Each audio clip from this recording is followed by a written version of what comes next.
บัดนี้เราก็ได้มาฮอดจุดที่สองหรือว่าด่าน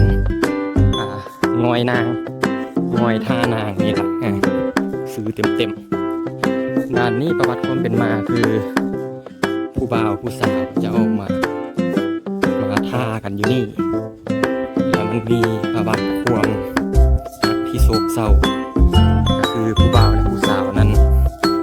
ได้โดนหน้าผากตายนำกันที่หน้าผากงอยท่านางนี้ธรรมชาติหอมๆจะเป็นแนวนี้เดี๋ยวจะได้พาไปเบิ่งที่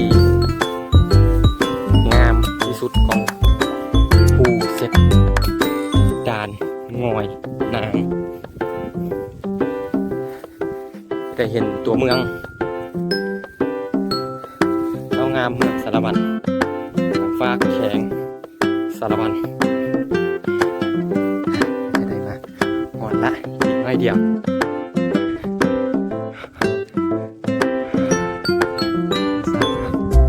สูงหลาย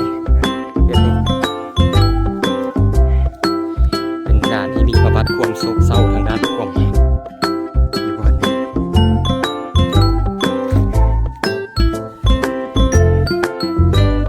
หมดแล้วพี่น้องต้นยางที่ได้ยินธรรมศาสตร์งาม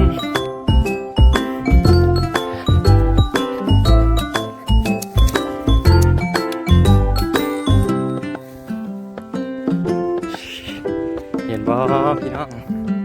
เห็นบ่ฮอดแล้วงอยนางด่านงอยนางเหมาะกับบังกุ้มเลยทางลุง